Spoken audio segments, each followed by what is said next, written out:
My name is Gina Din-Kariuki and you're watching Shaping African Conversations.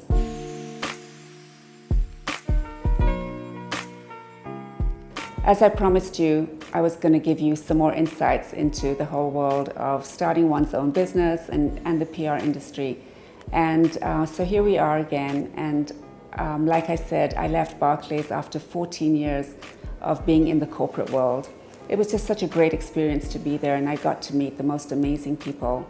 My job was absolutely perfect, but I wanted to do something for myself. And I wasn't quite sure what that was going to be. I did not know what shape or form it was going to be. I just knew that I wanted to create something. There was something inside me that I wanted to bring out. And the way of me doing that was to start my own business. Starting one's own business with one's own name is a really risky venture. But to be honest with you, I had become a brand completely by default. While I was working for Barclays, I was the face of the organization. I was always out there in the media. So without me knowing, I did not start on day one without a brand. I started with a brand that I had created over the 14 years that I'd been in the corporate business.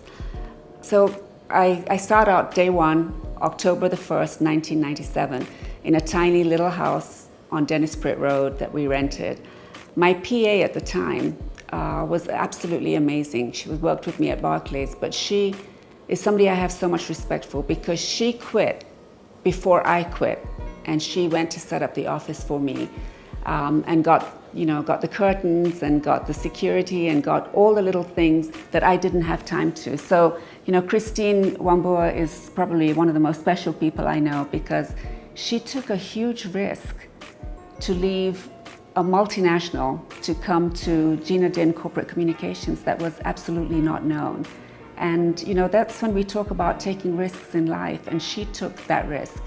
And so she set it all up, and on October the 1st, 1997, we were ready for business, except we didn't have any.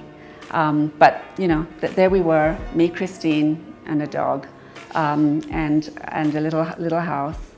But it grew. Unfortunately, we got robbed 3 days after us setting up. So we had all our new equipment that we had, put everything, all our savings into. We had a horrible robbery on day 3. But, it was one of those moments that you just say, okay, well, what do? We can't sit down and cry. We're just going to pick ourselves up and move.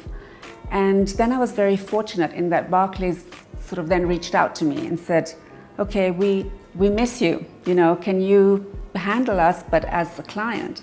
So I was very fortunate. On day 3 or 4, I had a client that I had worked for the last 14 years. And it was very fortunate that, we started with an anchor client.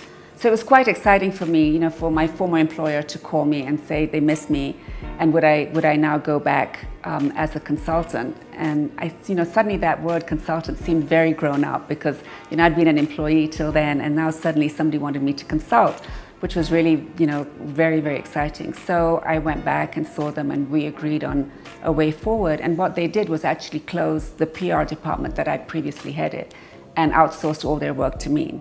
Well, I had no idea how to cost, absolutely none, because I had been on a salary. And, I think sometimes inside us, we don't realize the value that we bring. We're quite often when we're employees, we don't realize what we bring to the table. And I think for me, the first client, or trying to cost to see what value I'd bring to my former employer, was actually to try and work out my value. And that is very hard, particularly for women.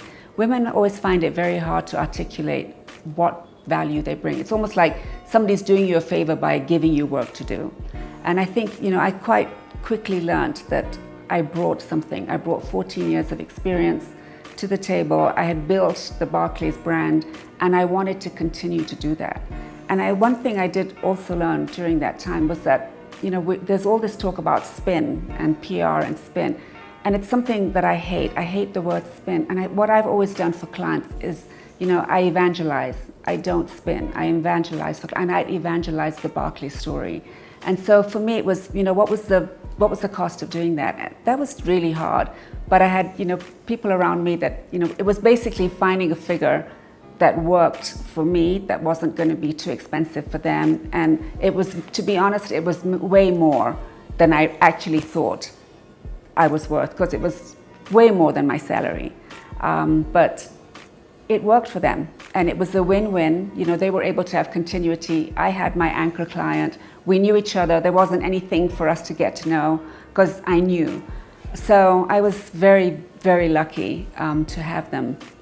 But then, you know, the whole sort of the enormity of having your own business soon, you know, came home to roost, because suddenly you have, you know, your security, you have to pay your own fuel, you have to pay your own, you know, all your own bills. I had an expense account. My security was taken care of. I had everything taken care of in the corporate world, and suddenly I didn't have that anymore. So that was a big sort of, oh my goodness, what have I done kind of moment. But you know, having them was a huge blessing, because at least some of my bills were paid. I wasn't earning the salary that I was earning previously, because I had other bills to pay. But at least, you know, the sort of the basics of having one's own business was well taken care of. Thank you so much for watching. I hope in some way I was able to inspire you. In the next few weeks, there's lots more that we've got to share. And as I said previously, if you've got anybody that you think this would add value to, if you can share it, please do. If you can like it, please like it. If you have questions to ask, please go ahead and ask them. I'll be happy to do whatever I can to bring some clarity and to motivate you to perhaps do something that you maybe deep down inside you really want to do but are afraid to, because I think fear is the thing that holds all of us back from doing so many great things in this world. So thank you for watching. My name is Gina Din-Kariuki, and you're watching Shaping African Conversations.